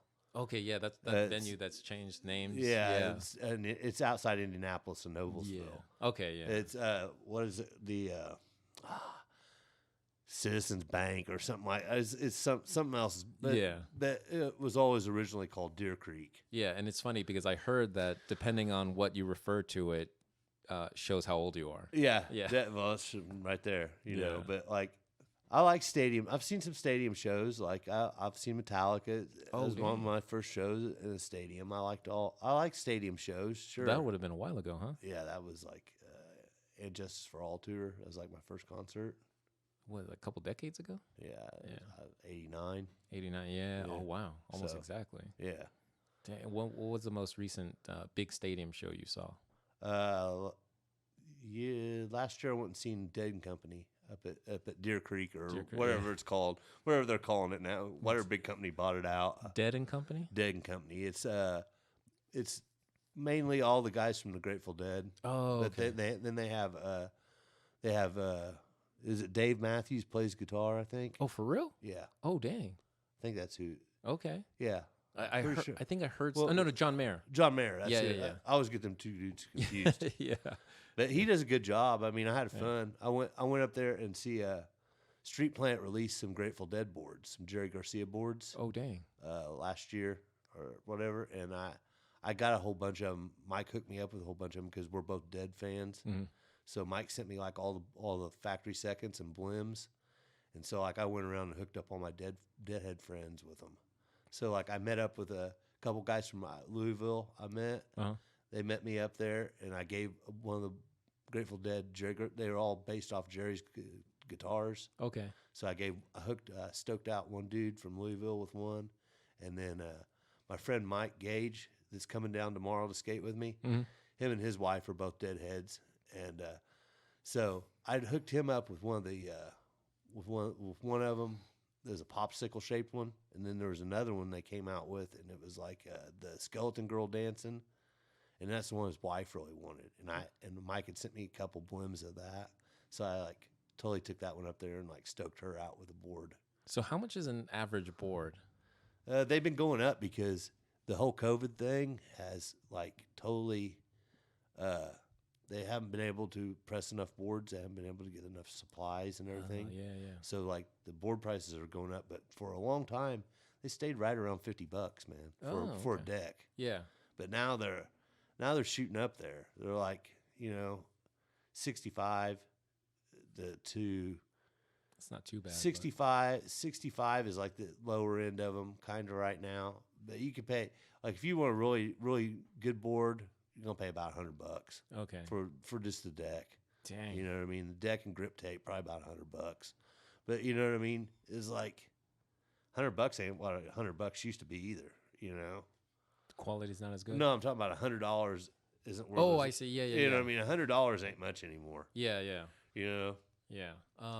Do you ride all the boards that are on your wall? No. Okay, so you buy them No. for the art, and then they stay. Some of them I'm art never. pieces. Yeah, I got some that are signed and stuff. I'm probably. Oh, I'm okay. never gonna ride because they've been signed by. Yeah. They've been signed. I get a lot of mine personalized to me. Yeah. You know what I mean? Because I really don't care whether I'm not gonna resell them. Yeah. You know what I Okay. mean? Yeah. I'm not like some guys flip boards, you know, and they'll go out and get them signed and then put them on eBay and jack up the price. You know what I mean? Which Yeah. I mean that's your thing, Yeah. whatever. You know, but that's not me. Like I got all the ones I got signed are signed by my friends. Yeah. You know what I mean? Well, I feel like as a celebrity or you know, an influencer in the skating world, signing something for someone personally means so much better than signing something for someone who's going to flip it. Yeah, Yeah, so like Danforth, he signed me some last year, and he drew because he's a janitor. I used to be a janitor at the offices, so that's like our thing. You know what I mean? So he like drew a little plunger on mine. And he that's my Uncle Bill though. He drew a big middle finger on one of them for me. The little skulls and stuff he's put on them, but he always, you know what I mean. I always feel it's more personal whenever they write to me. Yeah, yeah. Or well, I feel like they get much more satisfaction. yeah, from giving. That's signing that's it your for friend. You know what I Yeah. mean. If they're gonna sign it to you, they're kind of, you know, especially if you know what I mean. You don't have to ask them to. They just do it. That's your friend. You know what I mean. Yeah, for sure. Yeah. Do you trade boards? Like, yeah. If somebody's got something good I want, I'll trade them. I'll swipe them out, man. It's kind of like baseball cards. Yeah, you know? exactly. Yeah. Yeah, we do some. Me and some of the guys, we've done some swapping back and forth. So it's like you're at the skate park and they see they like your deck and you're like, hey, you want to trade? You just trade on the spot? Oh no.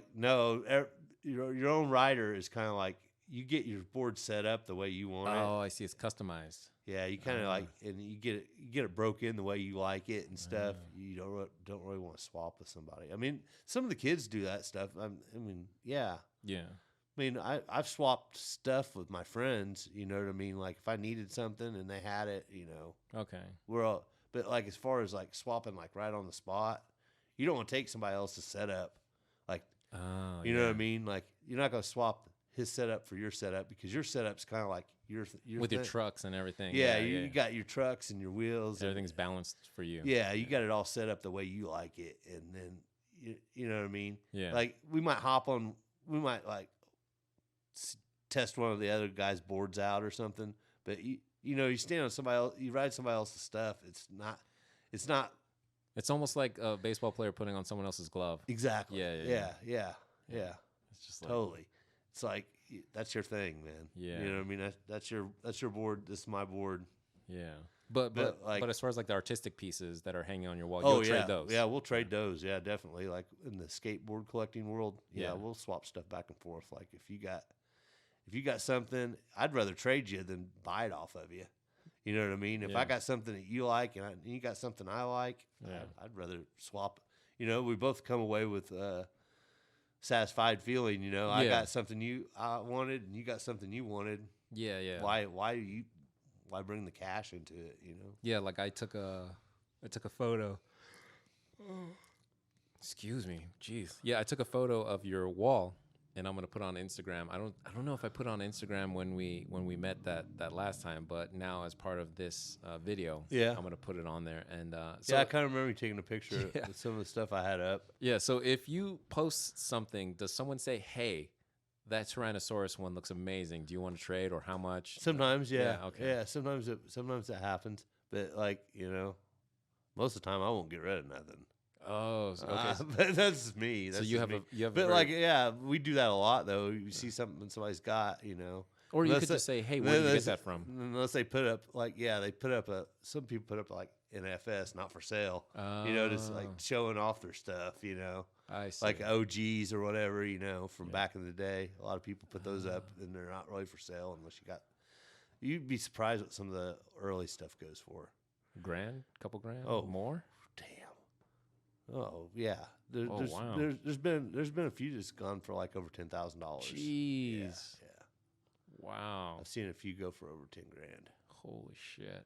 What was it that went for 10 grand not too long, or over 10 grand not too long ago? I can't remember what it was. Some of it blows me away. Even like I'm not paying no grand. I've never paid I'm not paying $1,000 for anything. Yeah, yeah. Unless it's like, you know what I mean? Yeah. Unless it's already $1,000 to start with. Well, yeah, Like, unless the retail price is $1,500. Then I'll pay a grand. yeah, exactly. I'm not. I'm looking for a deal. I'm not like I just can't bring myself to pay like big money For something like that.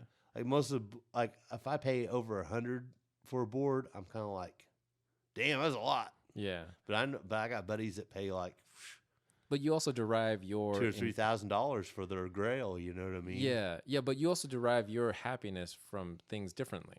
So like I feel like working with the park for the last 5 years, 6 years. That's what brings you more joy. Yeah, exactly. It's not like, having that. I'd rather if I'm gonna spend some money on some frivolous shit. Yeah, it's gonna be to support something like that. Yeah, you know what I mean. Like a lot of things we do in the welfare line, like our skateboard group, like we do a lot of charitable raffles. Like we'll all throw in boards and do a raffle if somebody's down or whatever. Like I'll get in on all that kind of stuff. You know what I mean? Libertarianism. You know, volunteerism. Like if one of our friends is going through something, we'll do a raffle. And all of us guys will throw in a board and we'll do a mega raffle and raise them some money and help them out. That's awesome. You know what I mean? That stuff is what I'm down for anymore. Yeah. Like I used to get, I got a lot of my collection started out was I would get in the raffles to win boards, but it got like kind of addicting. Yeah. The whole gambling, and then I'm a skater on top of it, and I'm like, kind of got out of hand a little bit, you know, like a couple of boards I like went for so many times that like I could have just bought it straight out. Like I see, you know what I mean? Yeah. You so I kind of quit doing that. But like if they do anything that's like a benefit raffle or something like that, I see up, I'll get in it. I don't even care if I win. You know what I mean? Yeah. It's like, just helping out. Yeah, just it's giving back. Just like the skating thing over there. I don't care what I spend on, getting some equipment for the kids over there. Like if I got to pay, but I get deals on almost anything I want anymore for skate wise. But you know what I mean? I don't mind spending a little money for those kids to have some new gear over there. Cause I remember what it was like to be young, even in my 20s and stuff. I didn't have a board a lot of the times because I was too damn broke. I was too busy paying rent and some of them got kids and shit now. They're getting older, and it's like I understand all that, man. And if I can help them out, I'm going to. You know what I mean? Yeah. Because what the hell else am I doing with the shit? Yeah. So do you think there's a demand? There's a huge demand for a skate shop in Terre Haute? No, because it's like brick and mortar stuff is so hard to keep. Yeah. Any of that stuff is so hard to keep going anymore because of the internet. Yeah. Because you can go online and order just about anything you want and have it in your house in a day or two. And if you don't like it, just return it and get another one. Yeah. A lot of that, and it was when I first met Dane, he had a little kiosk, and he was trying to sell boards out of the mall in a little kiosk, and he couldn't keep that going. Yeah. Over there, so any shop that's been over there in Terre Haute's failed, from what I understand. It lasts for a couple years and then it's gone because you just can't make any money. We don't have a big enough scene over there to keep it going. Yeah. Like Indianapolis and some of those guys, like my friend up in Indy, he does real good, but there's a lot more skaters up there. Yeah. Well, do you think that it's has to do with the size of the city? Yeah. It has to do with the size of the city. It kind of has to do with like the scene too. You know what I mean? Like how many. Well, I feel like in Oklahoma, you're not going to get a lot of skaters because they're into football. Yeah. Nebraska, exactly. And then here there's a lot like that around here for years and years. Yeah. It's baseball and football. And so kids are getting into Little League and they're not going to the skate park. Yeah. Okay. Me and Dane thought about redoing the shop and doing a shop again together, and because I had good connections and everything, and it was like the startup money you got to have to really put it on right, you're probably never going to get back around here because there's just not enough people to start turning a profit. Yeah, just the overhead will kill you. Yeah, because like you said, just the internet. Yeah, the internet. Yeah, just get off. So it almost feels like a skate shop serves two purposes. One is kind of like a community, almost like a cafe where people can hang out, so that you can get, number two, access to expertise. But if you have your weekly before, but now monthly parties, those kids get access to expertise. So they're all experts now on their own. You know what I mean? Well, okay, well, among each other. But I'm talking the younger people. Yeah. But I mean, it's kind of a totally different thing than a shop, though. But we have our own little community thing going on over there, so we all kind of get that out of it. You know what I mean? And they're like, they're not. Ain't nobody over there that actually skates as my friend is struggling for any equipment. That's for sure. Okay. Yeah. You know what I mean? Yeah. Like if they all know if they really need a board, they can hit me up. And I got a pallet of them laying over here. I can't even put up all of them on the walls anymore. You know, so I've got like way too many. Like I could write a different board every month, probably for the rest of my life, and probably never use all of them. Could you ride a different board every day of the year? No, I only got like 100. Oh, okay. A little bit over 100 boards, probably. I see. And so earlier I asked if you had skated around town, and I guess in my mind what I meant was like, do you just go skating down the street, like just around the city, just around the, or do you specifically? Yeah, I go down and skate at Kroger. They got the best curbs down there. Oh yeah. Yeah, they got my favorite curbs down there at Kroger. What time of day? I go real late at night. Oh, I see. Okay. Because the traffic for one thing down there is like, you know how that mini mall thing is down there. It's like nonstop cars in and out, and plus you don't get. It's cooler at night, and you don't get. Nobody cares because all that stuff's closed up. Oh, I see. Okay. I go down there like late. And the cops don't care? No, I'm been messed up. They used to mess with you around here. You know what I mean? When we were younger and kids. I see, yeah. We used to go hit the streets like that, and there was like 4 or 5 of us at least around here. But I feel like it was new at the time, so they weren't sure if you were breaking windows and well, yeah, graffiti. they did. They also just didn't have any like real crime back then either. See, so it was like, let's go mess with the skaters. Let's go mess with the kids, yeah. Like when I lived, we were like kind of like, we used to get chased down in Mount Carmel. Oh, dang. Oh yeah, I mean, the cops. It was like a cat and mouse game. Like we go to one spot, the cops would kick us out of there. We go to the next spot, here they come. You know. And then when did the skate park go up? They don't have one down there. It's illegal down there. Oh, it's still illegal because of all of us. They made it illegal to ride on the street, but it never really got like that around here. Like I had some skater friends when I lived up here in high school. Yeah, I had some skater friends, but we had ramps like out at my friend's house, and we skated his ramps mostly. Like we skated street around here a little bit, but it wasn't nothing like what I did with my friends down at Mount Carmel. I see. You know what I mean? Every little scene's a little bit different. Yeah, know? For sure. But back in the 80s and the early 90s, yeah, they loved. That's what the cops had to do, man. Go, you know. Yeah, hunt down some kids. Yeah, let's go throw these kids out of this parking lot, man. But they would always just throw you out. They would never arrest you? Yeah, I never got arrested. Yeah, okay. I've seen a couple of my friends get their boards taken and like get a ticket. Oh. And then their mom and dad gotta go get their boards back for them or whatever.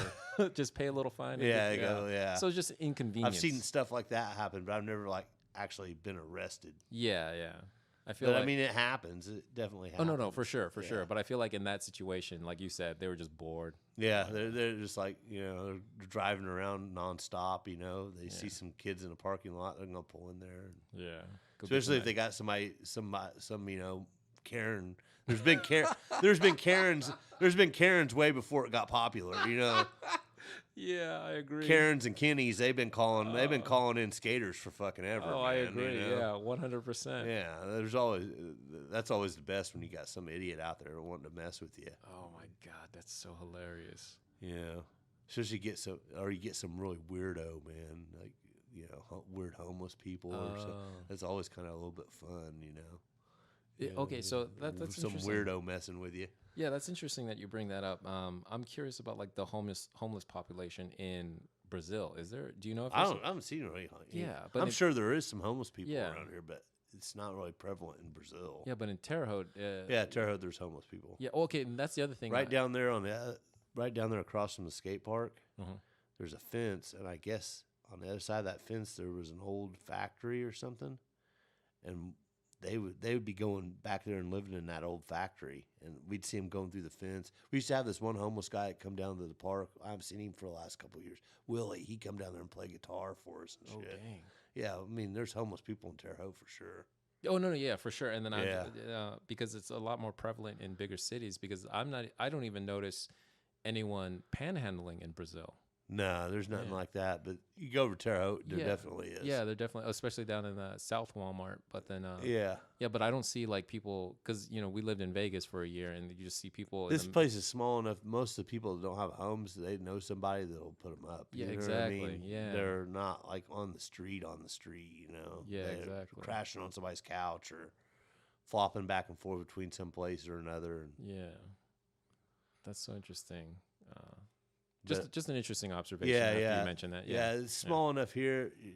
You're not really gonna be homeless. You know Yeah. what I mean? If you're too homeless around here, you can go out in the woods and camp. Yeah, yeah. You know what I mean? That's true. On someone's property at the edge. Yeah. In the trees. But I've been homeless before in a small town, but I was Yeah. mainly staying back and forth with friends. You know what I mean? I I see. never really was. I never really was like sleeping out in the elements. Like I see, you know, yeah. I have before, but not like for a extended period of time. Oh, yeah. Most homeless people. There's a lot of homeless people that you don't see on the street. No, for they sure. haven't got to that level yet. You Yeah, know what yeah, I mean? yeah. Oh no, for There's- sure. There's Yeah. kind of like a different. I've been through that, so I kind of know. There's like I'm crashing on people's couches, homeless, and then there's I'm sleeping in the gutter, homeless. Yeah, you know yeah. what I mean. Yeah. It's kind of like different levels of it. You know. No, for sure. Yeah, definitely. And Yeah. and that's what I'm looking forward to exploring a little bit more now that I'm getting settled and talking to more people and things like that. Yeah. Because what people are doing to kind of fight that and curb that is really interesting. So What's really sad is a lot of the people that are actually out on the street, homeless, have mental issues. okay, You yeah. know what I mean? Yeah, yeah. I think a lot of that is, you know what I mean. And there's some people that want to be out there, man. Yeah, exactly. You know what I mean? This is just a lifestyle form. It's just become a lifestyle form. Yeah. Well, You know what I mean? I think there was some sort of statistic. Vagabond living, man. Yeah, and I can't remember exactly what the statistic was, but it was like a good portion of the homeless population are like Vietnam vets, and so they're struggling with mental health issues. And I Yeah. think it's so funny because like the whole BLM movement and kneeling, and then the people who were saying that they were disrespecting the military and the flag were also the same people who were turning a blind eye towards people who needed mental health Yeah. services. People that's actually fought for this country. Yeah, and exactly. someone's taking bullets and seen their friends yeah. die, and Lost limbs, Yeah. lost mental health, and so now it's like, well, what about them? And so now there's this huge movement. I remember in Hollywood like 5 years ago, like every other movie was about PTSD from military service, yeah, and so now people are starting to talk about that more. It's like, okay, now we can talk about that for the general population. We can talk about generational trauma. We can talk about all these other things.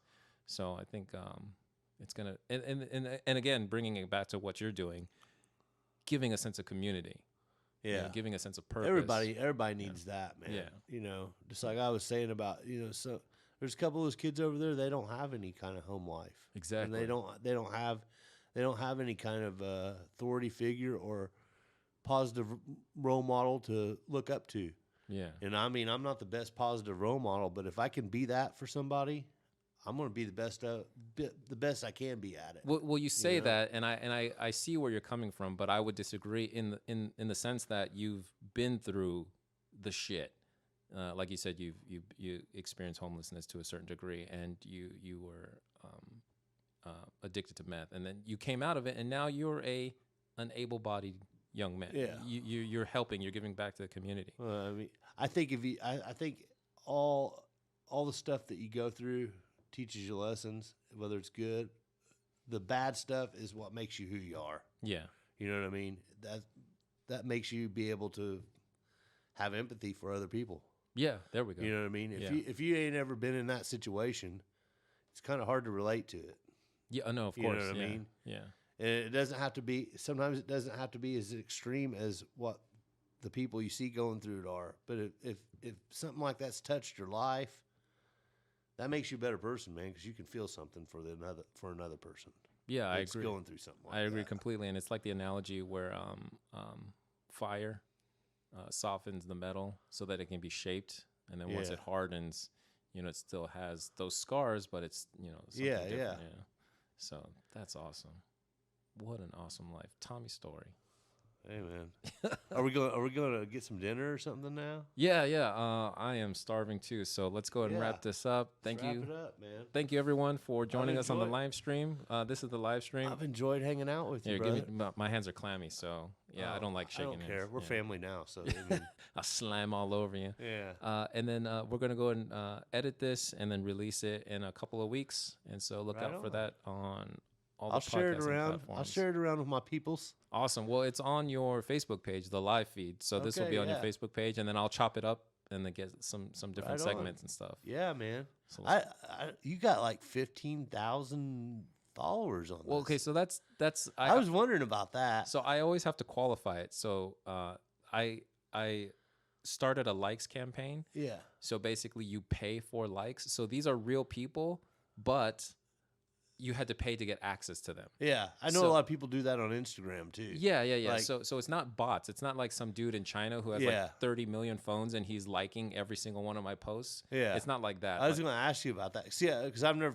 sat down and talked to anybody about how that works, but I know they do that on Instagram too. Yeah. So You know what I mean? Instagram. 'Cause I'll look at some of my buddies that skate and they got like 10,000 followers. I'm like, Yeah. So Instagram used to be awesome because there would be this thing where it's follow for follow. So you follow someone, they follow you back. yeah, And then a few months down the line, you just unfollow them, but they still like your content, so they still follow you.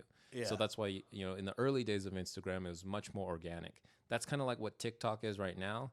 Once TikTok figures things out, they're going to monetize it. And then you're going to be able to access those people. So like if I wanted to create, a marketing campaign for this clip, I would put like Tony Hawk, Rob Dyrdek, Element Skateboards, all the different skateboarding brands. Yeah. And I would target a very specific individual. And then this video clip would hit them. And so Karen, who likes knitting and the Colts. Yeah, I know that's how all the hashtag stuff works. Yeah, too. but if you pay, you get Yeah. to target them much more specifically than a Okay. hashtag. And so that's basically what I did with the likes campaign. So I targeted people who liked black comedians, who liked I think it was drinking, different things, and it got everyone all over the world. So I have like a huge Nepalese fan base because of that targeting. And then so eventually, after you target, people in the world, excluding English-speaking countries, I think it's USA, Canada, Australia, England, and New Zealand, then you start targeting those countries. Yeah. And then so eventually you get to 100K, and it's a good mix of people all over the world, but specifically people in the U.S. But it just costs a lot of money. So Okay. that's why I stopped at 15K. I was like, And we're not done yet, Yeah. right? Because I was wanting to pick your brain about the stand-up comedian stuff. Okay. Yeah. Like, because that's like always been something I wanted to do. Yeah. Like, I've kind of experienced a little bit of that. Like, so I go up to the bash and tell like crazy stories from my meth days and stuff. Oh, shit. And like one year they got me up there and got me on the mic and actually told it in between the bands. Like I told a story. So like I've experienced a little bit of it, and it's like I've always like loved stand up. Yeah. And I like always thought, man, I really want to get up there and like do it someday. And it's like I look up to people that's had the guts to get up there and do it. Like I was so proud of Kaylee when she did it. Yeah. You know what I mean? Yeah, that's how I we was met. like telling her about it. I was like, man, that's so cool, man. I've always wanted to do it. Yeah, that's how we met. And then so my advice to you would be, obviously, whenever the pandemic calms down, Yeah.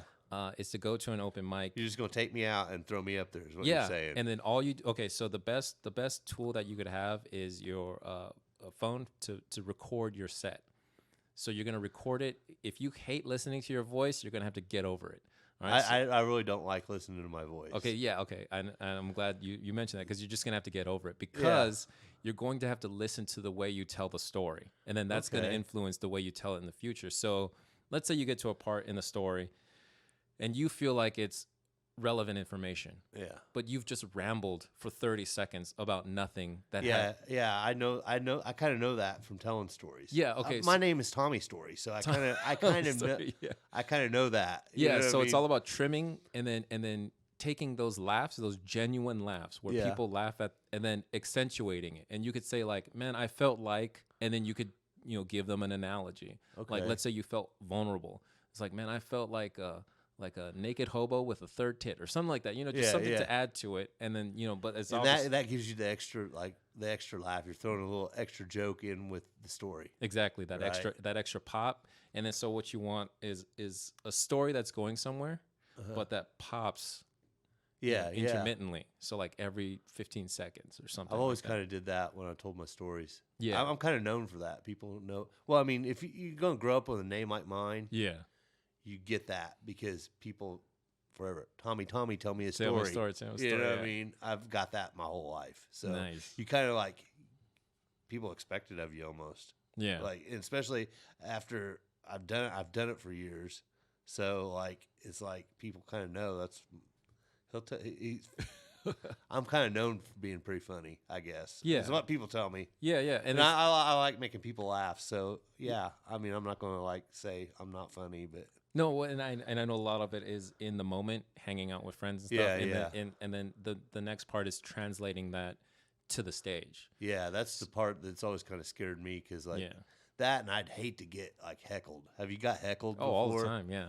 All Yeah, the time. like yeah. I don't know how I don't know. I think I might do all right with it, but like it might be like totally like if it happened to me right off, it might just like totally devastate me too. You know what I mean? Okay, Or, so I don't you know what it's like?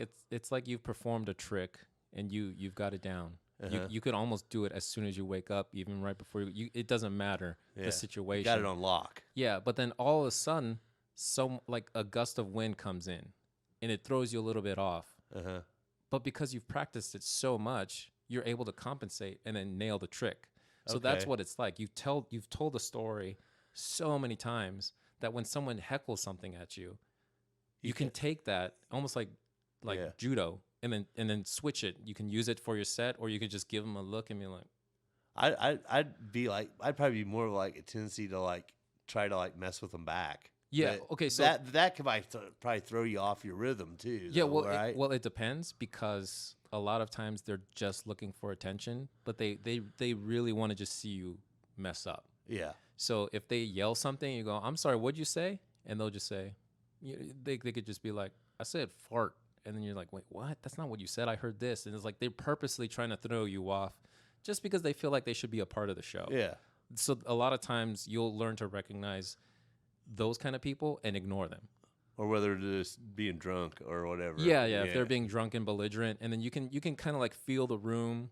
If there's a light energy in the room, then you can say, "Oh, okay, let me go at this guy for a little bit." Yeah. But if he's like screaming at some waitress and then suddenly starts screaming at you, you know that there's already a dark energy in the room. Yeah. So you're gonna back off. So there are a lot or of just little kind of things. ignore it in a way, just kind of like flop back into your story. Yeah. You know what I mean? Yeah, and then especially like politicized jokes. So like if you make a joke about Obama and someone says, "Fuck him" or something like that, it's like, oh, okay, I probably shouldn't. Or just kind of like yeah, whatever, buddy. yeah, MAGA or whatever, something like that. Yeah. It's like, all right, I'm gonna cool. Okay. Yeah, so it's again just like with doing. Maybe a you're just trick. gonna have to take me out and like let me see you. I was talking to Anthony about this before too, you Uh-huh. know, because he was doing some stand up, and I was like, man, Yeah.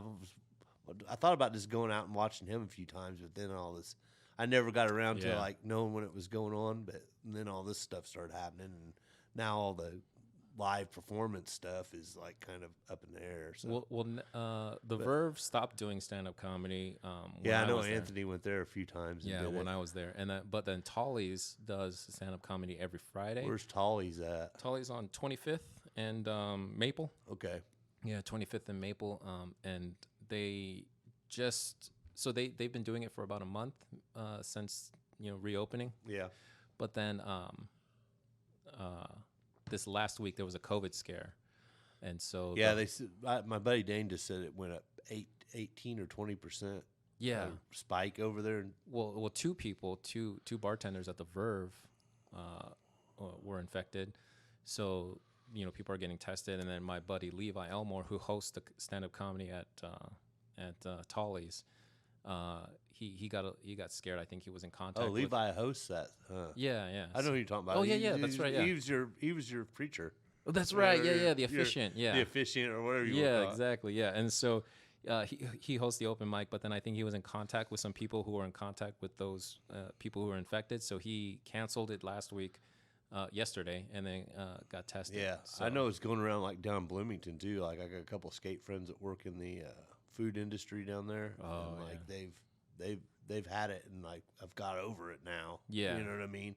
But it's definitely around. I mean, you know, I know that because what happened to Barb and John. exactly. And everything. I mean, exactly. Yeah. that happened right off. I was super. We were all everybody in the family was super freaked out, especially for my grandma and everything. Exactly. Like I had Steve bringing us groceries and stuff for like the first month. Yeah, we were in Vegas when it happened. And it was like, actually, it's worse off now than it was then. Yeah. And I'm not as freaked out now, but yeah. really, maybe I should be. I don't know. Well, it's like, I feel like as long as you're still taking the same precautions, the best thing you can do is just hope that you don't get it. I mean, I've been saying that for a while though. You know, you can walk out your door and get hit by a car. Yeah. You know? But you don't let the fear You can of slip that in the rule bathtub taking a shower later on and and die. But you don't let that fear rule Yeah, you. you're not letting that. I'm never taking a shower again because Exactly. I don't want to die in the shower. Yes. You know? Yeah. So same thing with the coronavirus. Yeah. Just we always wear masks. We wash our hands as soon as we come back into the house. We try not to go out to eat, and then if we do, it's always takeout. Yeah. And then we social distance when we go shopping, and then we try to go shopping early in the day so that the ventilation system isn't pumping. Everyone's Well, that and there's not a lot of people don't get out and do the shopping like early in the morning. Either, I've noticed around here. Yeah. So. And then so we try to do that, and then just hope that we don't catch it, because we're teachers, so we're going back into the lines then. Yeah, that's scary. Yeah, that's a whole different set of clusterfuck going on right now with the schools and everything. Yeah, so I just assume that. So what do you teach? What are you teaching now? Well, right now I'm a specialist to help seniors, juniors, and seniors with job placement after graduation. Cool. Yeah, so I do that at South. She does that at North, and so we're keeping an eye on everything that's happening with all these different cases, because I think now the volleyball team's being quarantined. There were 6 players on the South football team, and so it's just like it's going to happen. We just again have to take precautions and just and then let the people who know more make the decisions. It's not up to us to criticize them. So it's all pretty scary stuff. But I meant you just can't just end your life. You know what I mean? It's kind of like the way I see everything too. Yeah. You're rolling the dice every day anyway, just waking up and going outside, man. So same thing with driving down the street. You put your seatbelt on, you observe the rules of the road, and you just hope that someone doesn't run the stop sign. Kind of true. Yeah. Anyway, so when this is all over, though, getting back to the thing, we're going out to the comedy clubs, right? Yeah. So for right now, I would say come up with 3 stories that you used to tell that were bangers. I got some bangers. All right. So as long as you get 3 stories that can fill up 5 to 6 minutes. All right. And then it almost feels like you could tell one story for 5 to 6 minutes, but you're not hanging around a barbecue telling the story. Yeah. So you have to be very concise. Yeah. All right. And then so come up with those 2 to 3 stories. We'll go to the open mic, and then we'll listen, and then we'll figure out what needs to get cut, what you can add to beef it up, and then we'll get you like a nice 10-minute set that will crush anywhere. And so that's the whole point of my set is I like to host. So I can host in Vegas. I can host because I've hosted for Donnie Baker. So I've opened up for him, and then I've opened up in clubs in Vegas. So the set has to be versatile, and so it has to be able to make it's kind of got to fit into where you're at with the maximum amount of people. Yeah. Yeah. Okay. So there might be a few things that I'll tweak, like in a small town, I won't say Walmart. I'll say the Dollar General or something like that. Okay. Yeah. And then in a bigger city, I might reference their landmarks or something like that. Okay. Yeah. So.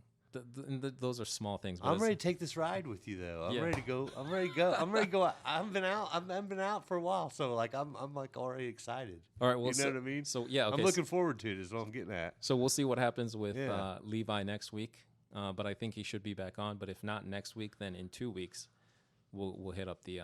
Yeah, we will. Yeah, that sounds good. Yeah. As long as the COVID don't get out of control and yeah, exactly. Hopefully the number you know of cases. it's kind of hard to plan anything, but I'd be cool to go out and hang out and do some stuff. Awesome. Well, let's get some water. Let's get some food. I'm excited because it seems like I haven't done anything like that in forever.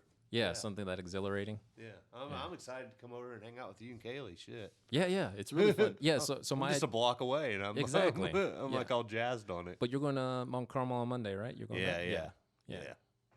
So, my original intention for this podcast, since we were moving back here, was to talk to the local small town people and get their perspective. Yeah. And then I started interviewing friends all over the world about COVID, and then one of my friends from high school was like, "Dude, I love what you're doing. That's amazing." I was like, "Do you want to talk?" And then he has children, so he couldn't at the time. And I thought, why don't I interview friends that I graduated with? So that's what I did earlier today. Yeah. And then I also want to talk to comics and entertainers, people in that world, and then find out. I kind of checked your stuff out. I listened to a few, but then I scrolled and checked out the different people you're getting, and I seen you had some comedy people. And, yeah. But I knew that was your thing, so. Yeah, so it'll be fun to talk to them as they pass through, and then eventually our hope is to get to Indy. Yeah. And then get a house out there, and so it'll be a lot easier to access entertainers. Yeah. There's a lot more going on up there, man. Yeah. You know what I mean? Whenever this stuff's all over with, Yeah, and so that's the whole deal is we'll see what happens. You take me out to the comedy club, and I'll take you out to see Dope Sweater. There we go. Yeah, we'll go check out Dope Sweater. Man, they rock it, dude. And then jump on this podcast. But what do you feel like eating? I don't know. All right. Let's figure it out off air. Yeah, let's figure it out. Yeah, people are like, why are they talking about Dairy Queen? All right. Well, thank you, everyone, for joining us. It's been an amazing conversation with Tommy Storey, finding out his life journey and everything that he's doing. It's because that's a live, and then that's the recorded one. Okay. So I feel like I should Mighty Mo. Yeah, talk to that one. All right. Well, we're out of here. All right. It's been fun.